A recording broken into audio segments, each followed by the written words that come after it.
Hello and welcome to episode 107, I think. I should have written that down. Yeah, 107 of the Mighty Whites podcast. I'm Jack, as always, joined by Casey. Hello. This one may be a bit all over the place. We are both very tired for very different reasons. I, the working man, been up all night working nights, barely been awake. Casey has... Eating my body weight in pancakes because it is Shrove Tuesday. Yep, so, I reckon those are both equal, reasons to be tired. And if anything, I'm just jealous of him. I was going to try and transition. I thought about transitioning into the game there, but there's a thing that we need to talk about first. I mean, obviously, we don't know them personally or anything, but get well soon to Calvin's granny, Val. Yes, everyone's favourite granny who is not their granny. Yeah, I just, I haven't been up long, but I just saw it on Twitter and stuff. Obviously, she has done some stuff in the media. She was on the documentary, things like that. She comes across as just the loveliest person, so hopefully she gets well soon. Yeah, there's nothing to add, but she definitely deserves a mention because we wouldn't have Calvin without her, and we love Calvin. Yes, and without Calvin, we might struggle. Yeah, without Calvin, we have been known Sunday nights. Yes, I got one in. Casey, with the transition, he is learning. I can see why you do it now. It feels so good. Yeah. This did not feel so good. We will go through the goals and stuff, but I've just got to put this up because that is the story of the first half, unfortunately. Illan Meslier. Obviously, we'll go into the game itself, but we'll talk about the goals. The first goal, it's a poor pass from Meslier to give it away. Illan backs off too far. He should be closer to Aubameyang. And that one was a very frustrating error to see because it's the exact same thing he did against Harvey Barnes at Leicester. Yeah. And it got us in trouble there and conceded the first goal it did here.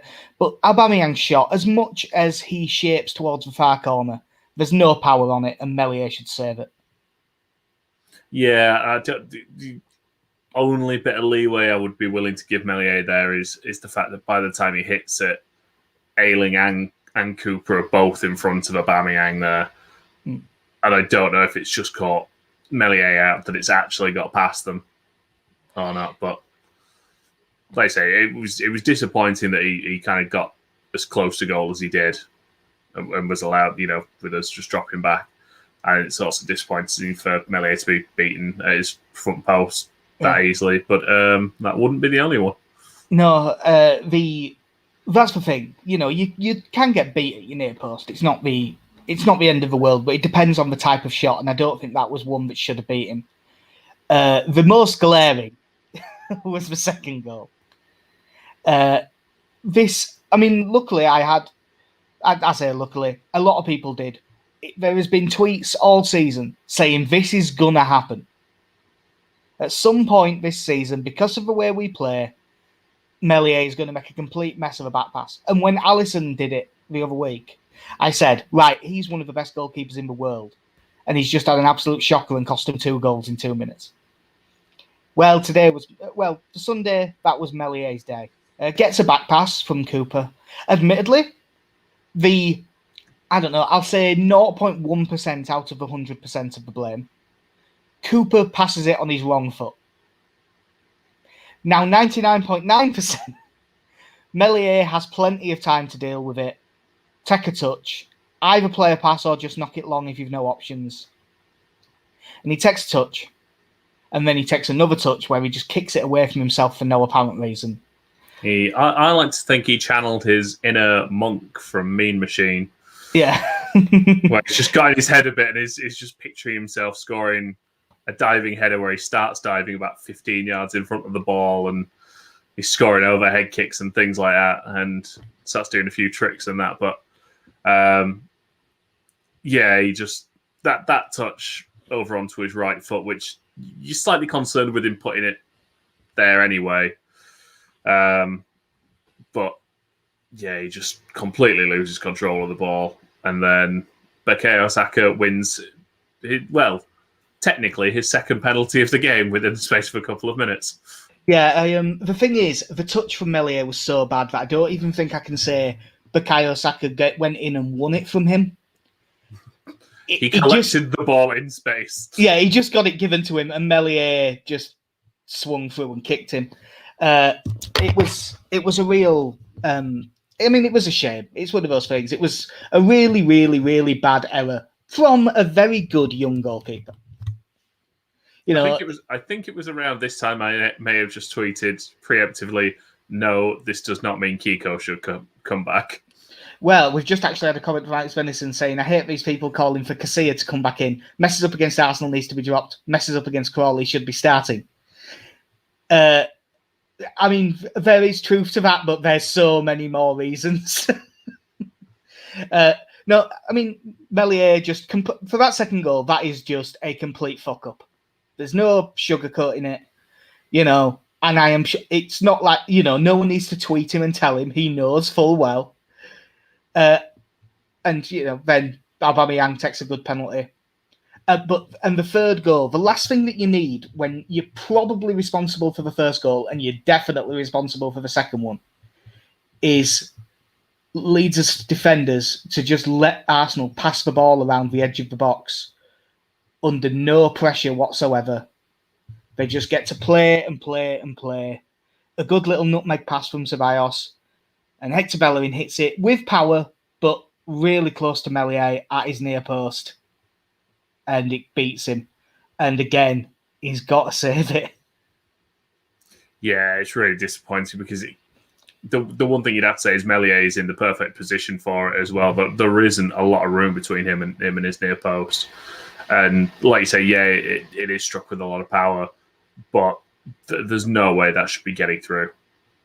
Yeah, it's just one you absolutely have to save. Obviously, I don't really like telling the story of the first half and doing it through the veil of one player, because, just saying, oh, well, it's all down to this player, because it wasn't all down to Meslier. But if Meslier has even an average game, we're probably going in 1-0 down after a poor half instead of 3-0 down. I was slightly concerned when Marcelo Bielsa sent Alex Cairns out to warm up. I thought he could be in trouble there. Yeah. Well, that is, in terms of a 45-minute performance, that probably is the only one that's worse. Yeah, it's a half goal. It's unfortunate, and like you say, with Meslier, you can understand why people have kind of called.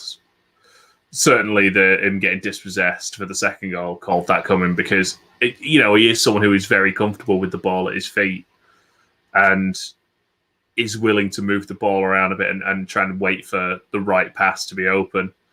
So it's not that surprising that it happened. My only hope is that at halftime, Bielsa just put his arm around him and just went, Illan, if in doubt, put it out, yeah? Yeah, put it out. Right out. Something tells me that he didn't do that. No. But there is another side to this that we do have to talk about, because a lot of people said it. I wasn't the only one. But long before that happened, I said on Twitter, Arsenal are pressing us really well and not giving Meslier much of an option in terms of his passing. The option that he tended to have was a lofted ball to Alioski. They basically man-marked everyone and left him spare. And if he's having to receive a lofted ball over and over again, unfortunately, Alioski technically isn't really good enough to bring that down, especially if he's being pressured, because as soon as it was given to him, Bellerin would shoot in and Saka would shoot across to put him under more pressure. And he just isn't really good enough to be able to bring it down with a perfect Jack Harrison-esque first touch and find a pass to move us up the pitch. Very few are, to be fair. Oh, in terms of first touch, there isn't anyone. I mean, him and Zinedine Zidane, that's pretty much it. Yeah. So Arsenal do deserve credit for the way they set up. They really did make it difficult for us. And through the entire game, through the entire first half, really, we just could not play our way out. And a lot of it has been put down to Pascal Struijk being in the defensive midfield role. Now, do not get me wrong on this. That didn't work. I going into the game, I think that's what I said on Twitter. That's what I'd have done as well, based on the options, because he consistently will not play Dallas there. He will not play Shackleton there. And other than a couple of games, he won't play Click there. And I just think there must be a reason in training or something that we don't see that makes him so ready. Because of them, I think from what I've seen of Click, although it's not his best, I think he can do it. Well, I know there's not a lot of evidence to go off, so you kind of take this as it is. But in the games without Calvin, this season, we've only won one. That was at Villa, and even then, that was after Struijk was taken off after 20 minutes. Yeah, I didn't realise that was the only one. And yeah, because although for that 20 minutes, he wasn't actually doing much wrong, he was going to get sent off, though, wasn't he? Because he'd had a couple of fouls.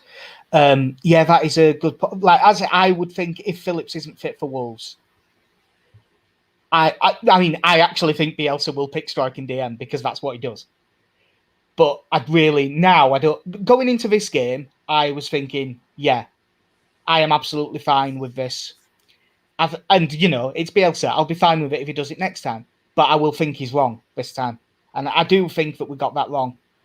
But I don't actually think that the fact that Struijk was in DM was the reason that this game went wrong. I think it didn't help, but I think there was so much more. I think just overall, we just didn't play well. And loads of mistakes and sloppy goals and everything. Stephen Horseman just messaged us saying, I think Alisson's against Leicester is a lot worse than Meslier's. It's really bad. I'm not sure it's worse because Alisson's was more Casilla and Cooper running into each other in the playoff semi-final. The thing I loved, I don't know, we're not really talking about the rest of the Premier League, but the thing I did enjoy about that collision was, I don't know who the defender was now for Liverpool. I've not kept up with that. I think that one was Kabak chasing back. Yeah. And you can just watch it, like you can see him watching the ball the entire time. And I'm fairly certain the only time he knows that Alisson has come out is about half a second before he swings a leg at the ball. Yeah. So you just watch him go, he's not a clue. He's not a clue. Even Alisson must have noticed he's not seen him yet. Oh, no. Oh, there we go. And then Jamie Vardy with a nice bit of shithousing. I thought he was going to just jog it in the whole way at first. Yeah. And full marks for that celebration for a tapping into an open goal as well, playing a guitar on a corner flag. Yeah, well, he's good at that sort of thing. Obviously, losing Phillips, we've both said for two and a bit seasons now, Phillips is our most important player to the way that we play. You know, it's been talked about for ages. Everyone knows it. It's not a story. And so it's always a massive blow. But the main question I thought is, with us, as much as I think Struijk did not have a good game, but I don't think that was the entire issue. But are we moving too many pieces about to compensate for Phillips not being there? I struggle to look at it any other way, to be honest. You look at the players that are moved around, and instead of saying I still think you can have that starting 11 and you just rearrange it.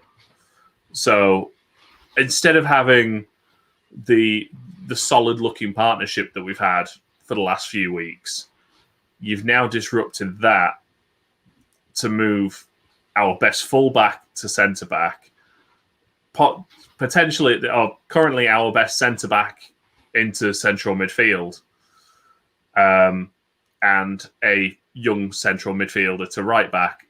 And I just can't help but feel that you just think, look, I understand we are not going to replace Calvin Phillips, but why are we disrupting our back four to replace this one position?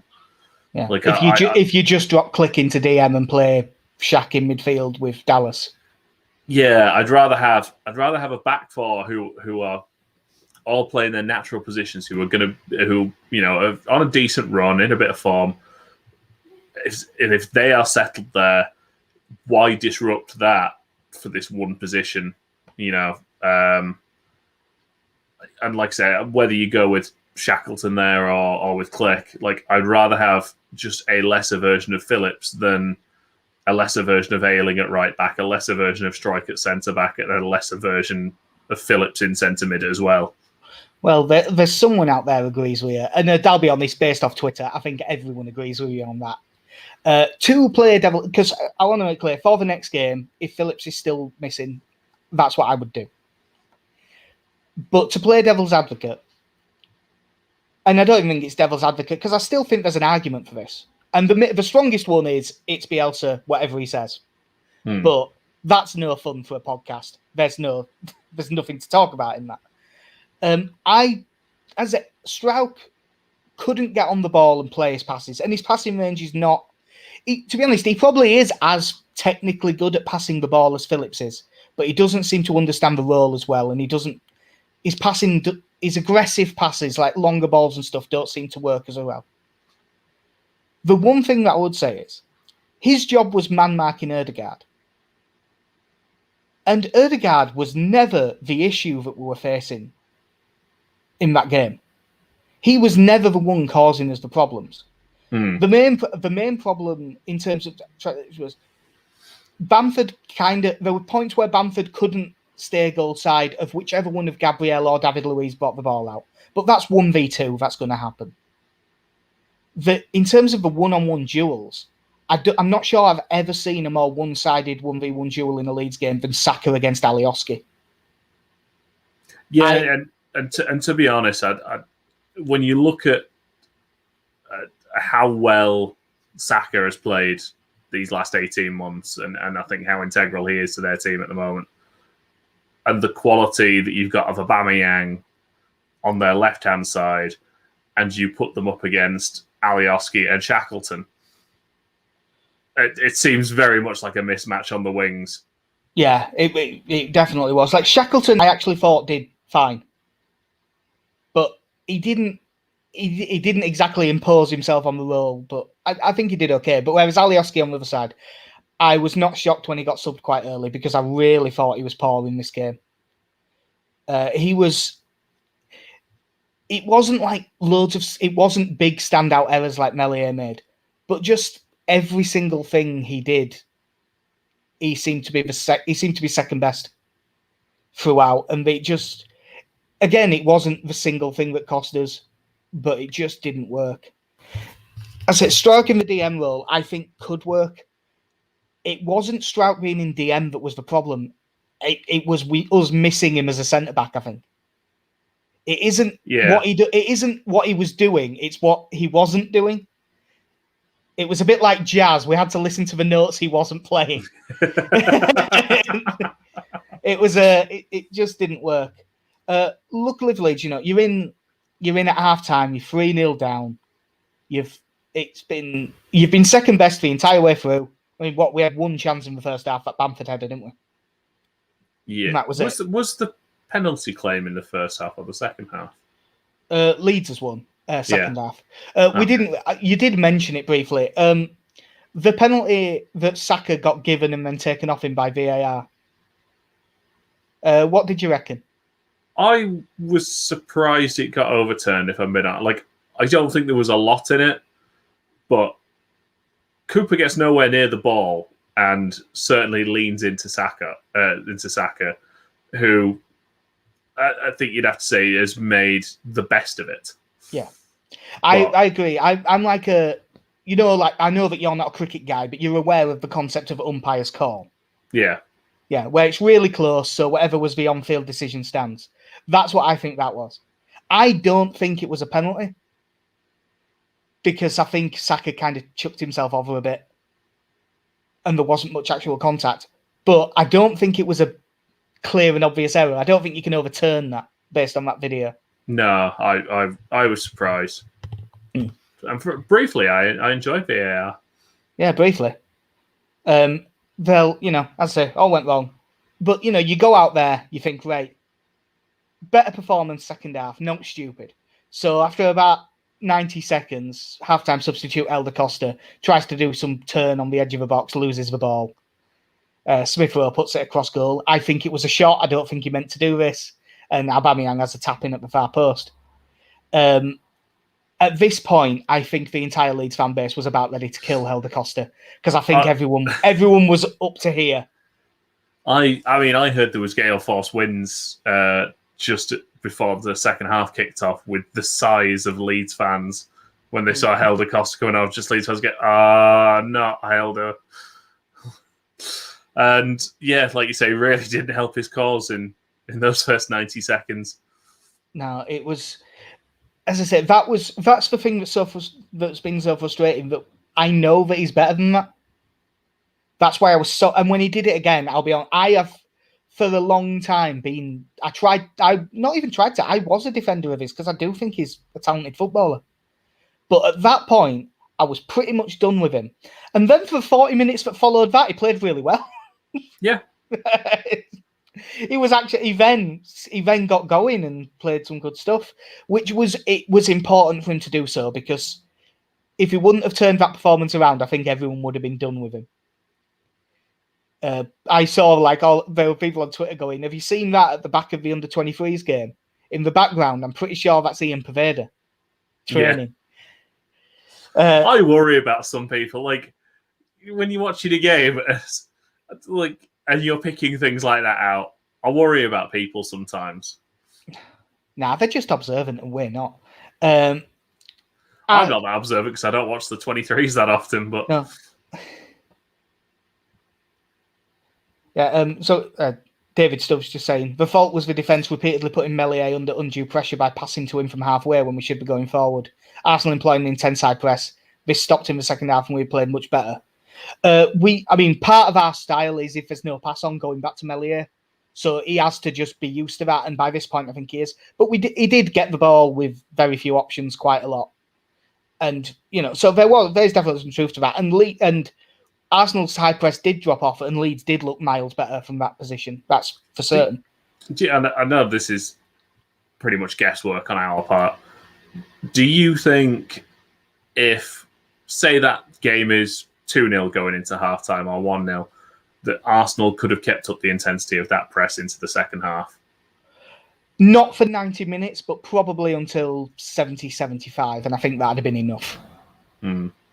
I don't think that, because they are able to high press anyway, and the high press worked, but it was high press plus they then just man-marked us as we man-marked them. So they would have had to do more running than normal. So I think it would have tired them out. Like, last 15 minutes, I think Leeds would have always got on top, but we were able to get on top a bit earlier because their performance did drop off. Yeah. But there is then Leeds goals. As I said, Leeds got back into the game. Pascal Struijk with a belting header from a Rafinha corner. Well, after the Palace game, he was definitely due one. Yeah, I did actually see a thing on Twitter afterwards. I don't think I mentioned it on here. But did you see what his individual XG was for that Palace game?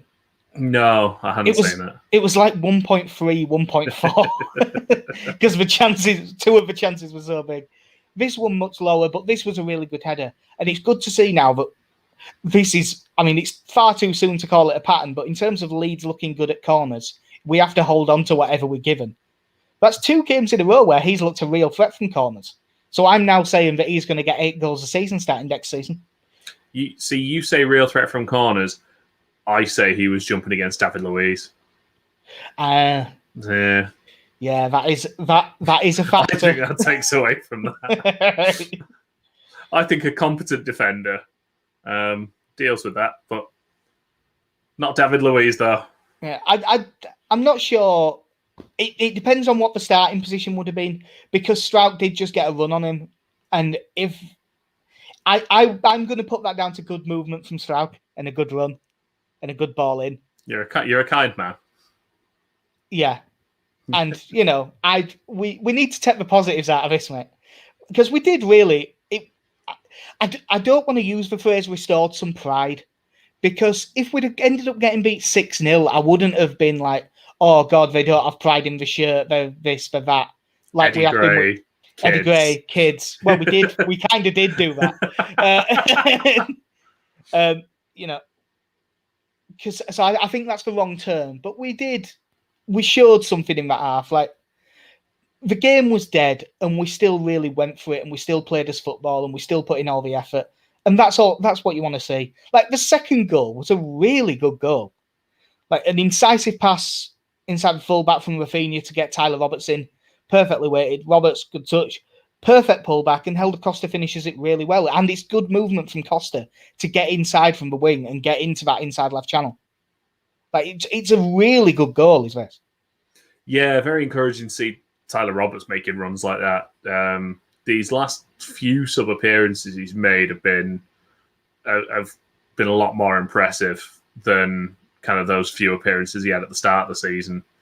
I noticed he still managed to get his customary back heel in. I think that was what he used to play Bamford in.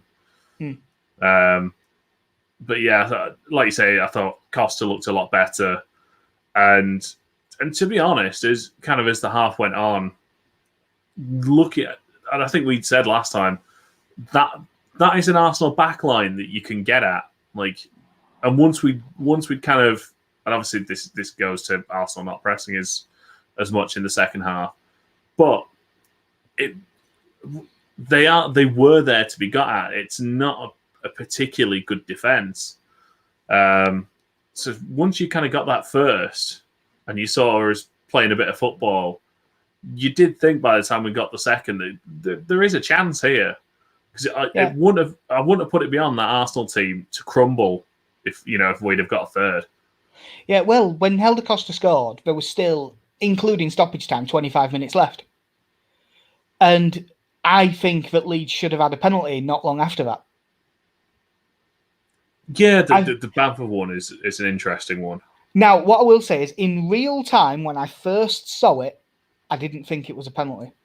I thought that the defender had just come across him and just, blocked him off a bit. I thought, in real time, and then I saw it replay, and I thought, oh no, they have actually just sandwiched him here. It wasn't blocking him off, it was taking him out. And it was certainly a lot more of a penalty than the one that the referee gave for Saka. Yeah, like you say, once you kind of get a couple of angles of it, and it is just two defenders coming in and just sandwiching Bamford. It's one of the few times I've agreed with the combination of Jimmy Hasselbank and Graham Souness. Which Marcelo Bielsa would find a way to turn into a brilliant central defensive partnership. Yeah. Well, to be honest, Jimmy Hasselbank, he could be he could be the solution to all of Leeds' set piece issues. But but not any of Burton's problems. No. Yeah, it's still weird that Hasselbank used to take corners. Well, yeah. Yeah. But yeah, if we get that, because I'm not sure what minute that was in, but it was before the 80th, wasn't it? Yeah, I think we still had a bit of time to play. Yeah, like, if we get that third, then I'm not saying that we actually end up getting a point. And if we did get one, I don't think you could say we'd have deserved it. But if we get back to 4-3, I think there is a pretty good chance that we get something out of that game. Because Arsenal were starting to really drop off. I mean, admittedly, it's not like they didn't have chances in the second half as well. I mean, they hit the woodwork. The reason why Meslier's performance is not a Lonergan at Brentford / the Rahubka performance. Yeah. In the second half, he made nothing absolutely outstanding, but he made a few good saves. And he didn't make any more errors. So he got his head back on. That's why it was, a 3 out of 10 performance instead of the 1/0 out of 10 that those other ones were. Yeah. The other thing to talk about the subs, obviously, Tyler Roberts was very, very good when he came on. And I think that there is an argument for, if we are playing Click as the DM, there's an argument for playing Dallas and Roberts based on this. Now, yeah. I'd love to see Shackleton play and actually get given a chance in central midfield, because I think he's a good player who doesn't get enough minutes. But based on this performance, if Roberts starts, he's earned a start. Obviously, Costa won't start, but him turning his performance around after a really, really bad opening 2 minutes is good to see, and it gives us another option. Hopefully, can get some confidence. But and he really has deserved this. We have talked about it a little bit on here, more me than you, because you don't really watch for 23s that much. But Niall Huggins getting a debut, being thrown in at 4-0 down in a really tough situation, played in centre mid for a bit, played right back for a bit, played left back for a bit, and in all of them handled himself well. Yeah, Robbie Gott's 2.0. Yeah, Robbie Gott's because he's Welsh. Yeah, it was one of those, and as much as I've ever gone on about Bielsa giving some of the younger players a bit more playing time, there was a little bit of me thinks, really? Now? You think this is the situation, do you? I think it said a lot about how poor the game Alioski was having, that he'd looked at a kid on the bench who was an attacking player up until this season and went, yeah, I'm taking the left back on and chucking him on. Yeah, I mean, I know we kind of fell into it with Dallas more because he kind of covered for us as a fullback on a couple of occasions. I think even before Bielsa came in. Bielsa now knowingly going out of his way to see a right winger and going, no, I'm going to turn you into a left back. Right back. No. Left back. Yeah. You're going to be an inverted fullback. I think it is because in our system, I think, what you need from your fullbacks is discipline marking 1v1. You need a ability to play incisive passes. And you need to be fairly comfortable on both sides if you can. So it does kind of suit central midfield players to play as a fullback in our system. But I thought Huggins did really well. Late on, once he moved to left back and he was up against Saka, he struggled a bit. But struggling against Saka, there's no wrong with. Alioski got nothing out of him, which was where the problem lay. Huggins was second best to Saka, but he stood up to the test far better than Alioski did.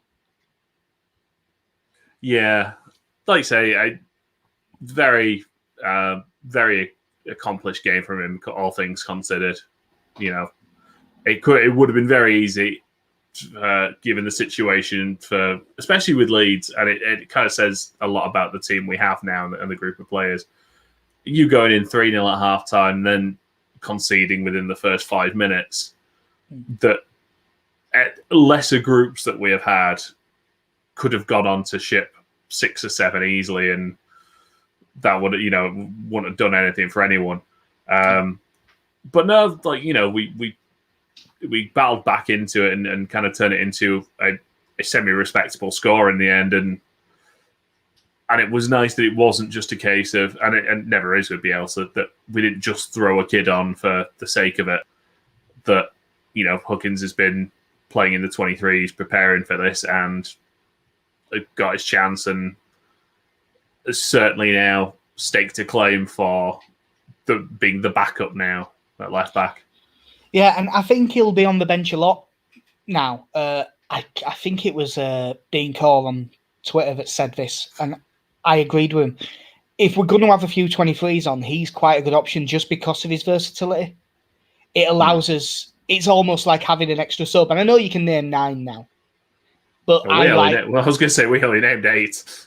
Well, we did. Well, no, our graphic only named 8. We did have 9. Like Cresswell was on the bench, it just didn't say it on the graphic. It's not there. Yeah, so it doesn't exist.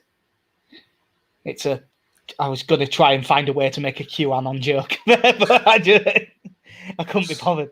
The other thing, obviously, Jack Harrison was the one that went off for Costa. Roberts came on for Click, and after the game, Bielsa said that he was grateful to Click for playing with a hip injury. I actually forgot about this until just now, one of the effects of sleep. It's very odd for us to risk a player if he's got a knock like that. And it absolutely wasn't worth it because he did not have a good game. No, it does explain a bit, I think. But I think the other concern is when you kind of look at the squad that's available at the moment. I suppose the one realistic change you probably could have made would have been Hernandez. Yeah, I'm surprised. If we were going to be playing a central midfield 2 of Dallas and Click, if Click wasn't fit, I know that, especially if we'd have gone Dallas and Hernandez, we were man for man in midfield, both of them. It was, for the most part, Ceballos on Dallas and Xhaka on Click. as much as obviously Hernandez's defensive side, he isn't as disciplined as Click. Xhaka versus Hernandez, both of those players would be more worried about when Leeds have the ball. So I don't think we'd have lost out defensively. And I do think that Hernandez, if Click wasn't fit, which it appears he wasn't, I think that would have been the option. Yeah, I'm still, as good as his sub appearances have been so far, I'm still not there yet on Roberts playing that role for 90 minutes. Now I've seen the game, I would have done that, but that's hindsight. Before the game, I would have said Hernandez. Yeah. It's a tough one. I can sort of see why we did it, given Phillips wasn't there. I think if you have Phillips fit, then certainly I think that it's an easier decision to make then. Yeah. But, that'll do. I didn't actually, for once, I didn't get to see the under-23s game because, as I say, I was on nights, so I was asleep. But they won 3-0, and I honestly can't even remember who it was they were playing now.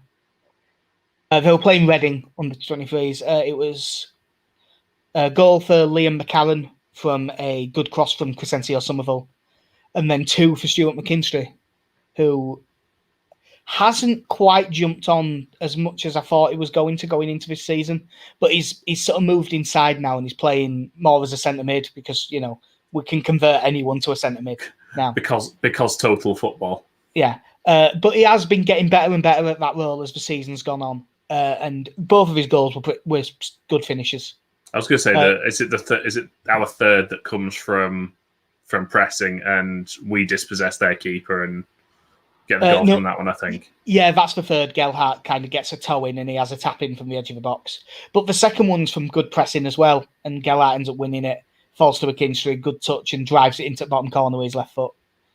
It was from everything I've heard and read, it was a good performance and comfortably deserved to win. I wouldn't know, mate. I was too busy watching Ian Purvey get fit. Yeah.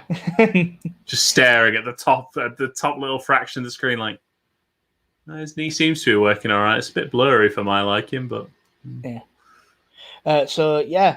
This Friday, Wolves away. Obviously, we got beat 1-0 at Ellen Road by Wolves. Raul Jimenez deflected goal. And it was a bit of a crap game, wasn't it, the one at Ellen Road? Like, we were the better side. We were probably the better side and deserved more out of it. But Wolves sat back, absorbed the pressure, made it difficult for us and managed to get one on the break. Because I remember Max Kilman had a really good game at centre-back, didn't he? Yeah, and this was the game, obviously, Calvin did his shoulder in as well earlier in the season. Oh, yeah, when Raul Jimenez kind of nudged him. That description of it actually you gave, it sounds a lot like the Arsenal game at home where we also obviously didn't score. Yeah, but the difference with the Arsenal game was I thought that we looked like we were going to score.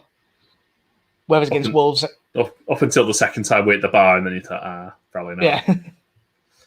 No, like you said, I thought it was a relatively close game that I think we were edging for the most part.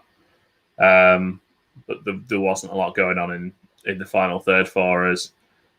Now, if you'd have asked me to give a prediction on this on Saturday, I would have felt so much more confident if I hadn't just watched them come from behind and look like a completely different team in the second half against Southampton.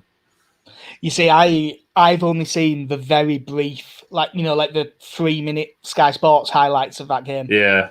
Well, I ended up actually watching this one. I ended up with the day off on Sunday, so I watched this because I think this was one of the rearranged games because it was on Prime. And first half, Southampton were all over them. Really nice goal from Ings. As you were just looking at this Wolves team, who there is talent in that Wolves team, but they've really struggled since Jimenez has had to go off injured.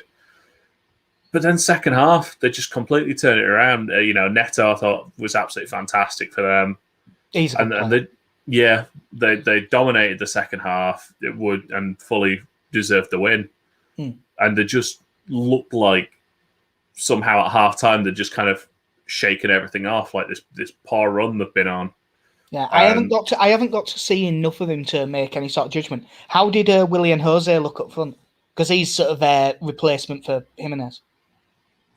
If I'm being honest, I didn't notice too much of him.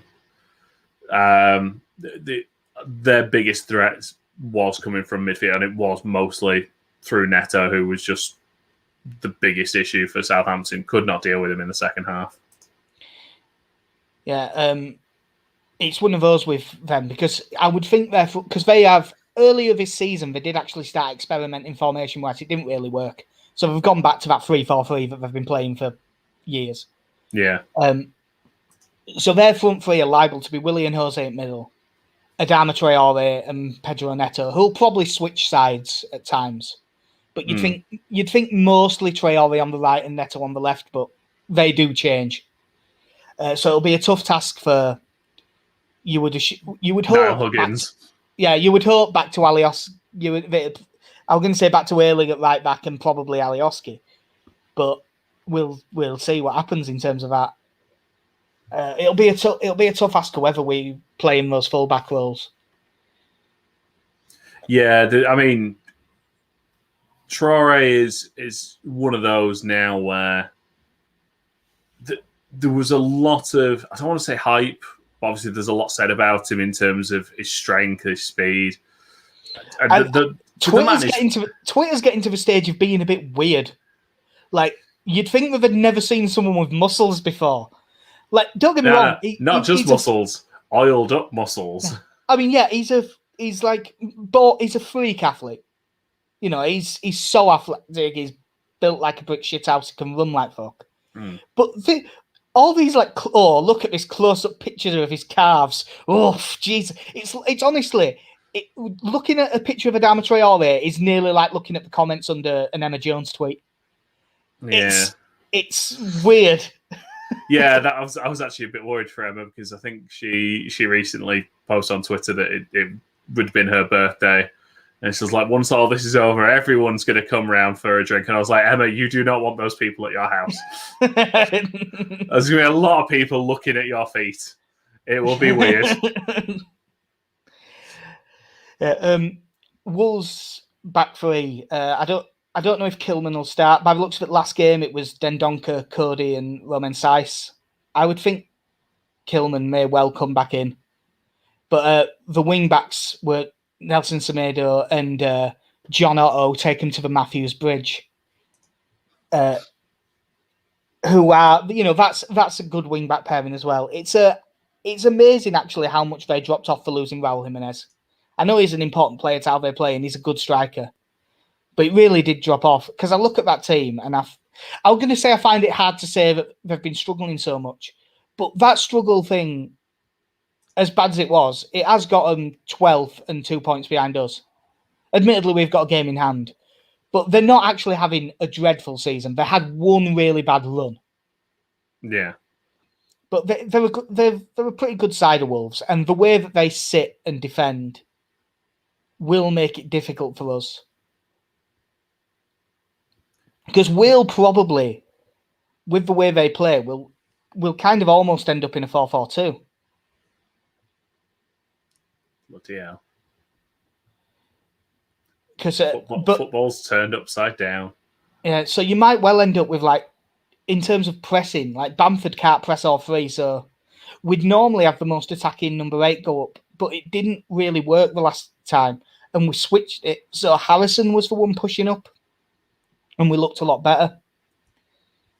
So we might end up with it'll be Dallas who marks like Semedo if he's playing right wing back, and Dallas will play that sort of weird inverted wing back thing that Bielsa likes. Yeah. So it'll be interesting to see how we shape up, because it will be quite a tough one to read going in. Go listen to All Stats, aren't we? They will explain it well. We will not. But if we do that, and then we'll end up with like an actual midfield pairing that sort of end up against probably Moutinho and Neves. Yeah. And then Rafinha will have to drop onto Johnny. And that way we'll sort of, as I say, it's not quite a 4-4-2, but we'll end up looking a bit like that. Yeah, I think obviously we'll all be kind of listening out for I'm guessing the press conferences tomorrow and seeing if Phillips is going to be involved or not, or and if Click's going to be as well. Well, yeah, true. Yeah,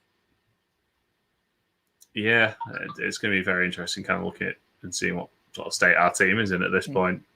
That's the other reason why I reckon, like, if Phillips isn't fit, one, I would always think Bielsa will play Strauch in DM again because he fancies him there, and that's fair enough. But if we've also got other players struggling with injury, that kind of makes it even more likely. Yeah, I really hope we go back to that back four that we had. Like, yeah. I really want that. I again, like you say, it's Bielsa, so I'm willing to allow it. Yeah. But I still think I'm right. Yeah, he's not infallible. You can. He'll tell you himself. By all means, everyone out there can think he's wrong about this, and it's just if they therefore think that he's not a good coach because of it that I have a problem with it. Yeah. No, it'll be an interesting game, this one. I think it's BT, isn't it? This. Oh, Christ. Yeah. So I say that as someone who doesn't have BT. That's why. No, but you have the internet. Yeah. So you'll be fine. So yeah, I'll have to sort something out for. I mean, I'll be up for the game, obviously, but I'll need to make sure that I don't accidentally sleep in too late or anything like that. So, sleep in too late for an 8 p.m. kickoff? Yeah, well, it depends what time I finish work. If I don't get done well, like 11 a.m., it could be iffy. So, what is your prediction for this one, mate? I'm basing it off kind of how the last game went. I'm gonna say this ends as a draw. I'm like you say, I think the numbers they can have back, I think we might struggle with that a bit. So I'm gonna say we finish in a 1-1 draw. Right. Were you going to go 1-1 as well? No, I was kind of positive for the Arsenal game. I went for a draw, I think, but it was a positive one, and it didn't work, so I have to go back to being negative now. I don't rate us as much when we have to play in weird shapes to compensate for other teams' formations instead of just playing in our straight up one. We've got a few players missing. I am going to, just for the sake of my own sanity, assume that Phillips isn't going to be fit, and then it's a lovely bonus if he is. So, unfortunately, I don't fancy us for this. I think we almost always score, but I think I'm going to go 2-1 to Wolves, unfortunately. But hopefully, the normal thing of if I'm negative, Leeds win kicks in. Yeah. So I think that will do us for episode 107 of the Mighty Whites podcast, unless you've got to add. Actually, I'm going to throw this in quickly because there's one thing that's annoyed me and one thing that I was really happy to see in the last couple of days. Now, Leeds have kind of are pushing a raffle for a signed Marching Out Together t-shirt, which as you can imagine... Have there been any knobheads?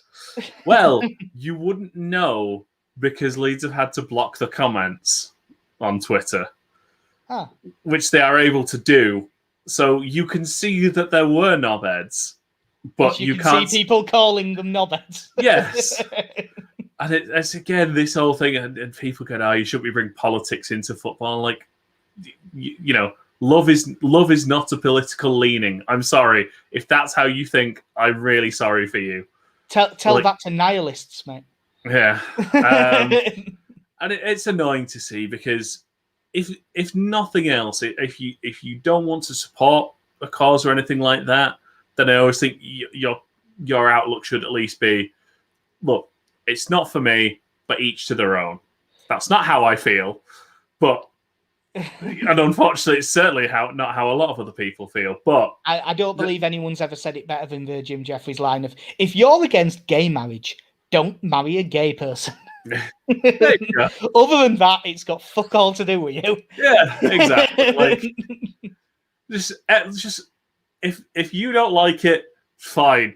Don't marry a gay person. Don't watch gay porn. I don't know. I can't imagine it's much of a problem elsewhere.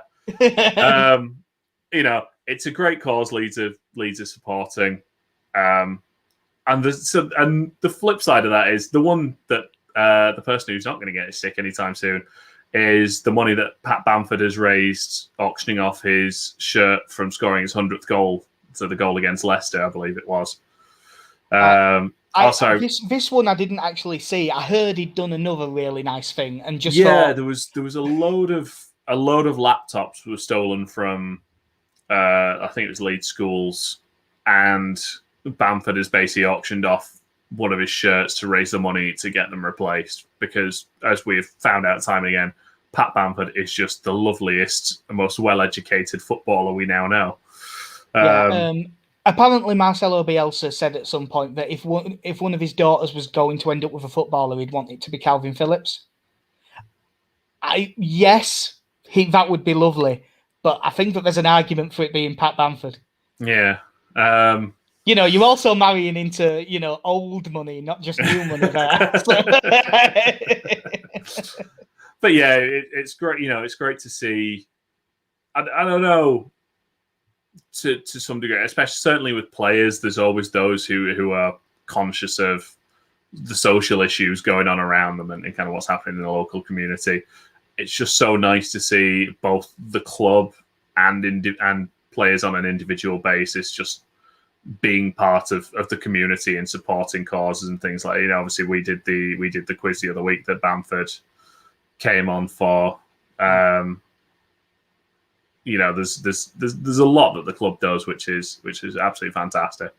Yeah, and all stuff I imagine that Ken Bates would look at and go, why am I providing water for African children? Like, no, yeah, it's one of those things like that. It's something that a lot of people have said, but it is true. It's not just that this team is great to watch and brilliant on the field and playing some spectacular football and all of that stuff. It also just appears to be a really great group. Like, they all just seem to be really nice, with one notable exception. Yeah, I mean, I always find it funny when it was it do you want to win when that first came out? Was it Berardi, basically of his own accord, was getting a ticket to go see that, and then it was him who lobbied the club to get involved with that, and I think that was all. That was before Radrizzani, wasn't it? Had come in, and he's back in training now. Yeah. Did you see the video they put on Twitter for him? Just a montage of him sort of jogging around the training ground to Eye of the Tiger. I didn't see that. I saw that Sampdoria's one from his birthday got posted again, where Sampdoria put one up from his time there, went happy birthday to Gaetano Berardi, and it was just 50 seconds of him booting people up in the air. He got the ball and the man. No, I mean just booting people up in the air. This was just short of him jogging up the steps at Leeds Town Hall or something like that, and turning around and going, "I'm the greatest." Like, got me pumped up though. It's very nice to see him back in training, and whatever happens to him kind of going forward from here, it'll be sad to see him go, but I do hope we get to see him play for us one more time at least. Yeah, well, I'm guessing it'll still be too soon for him, but I believe the under-23s also play on Friday, like earlier in the day before the first team do. I'd love to see him turn out for them, but I would think it'll be a couple of weeks before we even see that. Yeah. Big twist. Berardi comes in at centre-back alongside Cooper. Ayling moves back to... That'll basically work better, to be honest. You don't do a lot of running at centre-back anyway. Yeah. God, could you imagine he just gets chucked straight in, no under-23s games after all this time out? The David Sommer. Yeah, the most un-Bielsa thing you've ever seen. Yeah, I mean, that's still one of my favourite surprises of just, David Sommer's starting against Hull, and we're playing one up front, and it's just him. Oh God, I remember that game actually. Oh no, was it Hull or was it Forest? No, I can remember him being chucked in. No, didn't. I can remember him just being chucked in for a game, and it really didn't work. No, because he hadn't played in about a year and a half. He was a broken man. Oddly, I am friend. He's one of the people I'm friends with on Facebook. For some reason, when I was younger, I thought, well, I'll just add as many Leeds players as I could, and I think we all tried to add Sanchez Payne at some point, who now has a radio show on BBC Radio Leeds. So fair play to him. Is that what he's doing? Yes, he has I think a late night show on Radio Leeds. That should be a good episode of. Will it be 35 up? The next one. Yeah. But it was quite nice seeing pictures of David Sommer out with his family playing in the snow wearing a Leeds coat. It was nice. Yeah. I'm not sure how old Sanchez Payne is now. We might not have had 28 up yet. I was going to say, in my head, he's still like 21. Yeah, but I remember him being promising youngster and scoring that screamer that I want to say Farsley. I don't know if I was there for. I was going to say I don't know if I was there for that one. It will have been Farsley or Geisley. I think it was Farsley, but it was an absolute screamer, and I think we won 5-2. But I don't know why. But yeah, that will do us because I need to get sorted and stuff for work. So that'll do us for episode 107 of the Mighty Whites podcast. We're on Twitter at Mighty Whites Pod, where some of you may well be watching it now, because we actually had a fair few more live concurrent ones than normal for a decent amount of this. We're also at mightywhitespodcast.com. The stuff we write goes up on Through It All Together, which is at THRU It All LUFC, and through it all together.sbnation.com. If you want to get in touch with that, it's THRU It All LUFC at gmail.com. For the most part, I get to check those emails once every couple of days. So if you don't get a response straight away, don't worry. I probably will see it.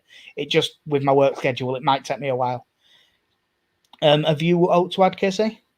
Only that the interview I did today, where he asked where they could find the Mighty Whites podcast, it doesn't roll off the tongue quite as easily as it does for you at this point. Well, Casey, remember, we are talking to a guy who said, "And I'm Connie." Yeah. Which isn't your name. No. So yeah, I'm not going to lie. That wasn't a high point. No, it was. It was one of the funniest things I've ever seen, and it wouldn't have been funny if you'd have meant it. But yeah, so I think that is us away. Hopefully, we get a good result on Friday. Leeds then play again like Tuesday, don't they? Leeds play quite close together, so we will probably be back sort of maybe Sunday through the day.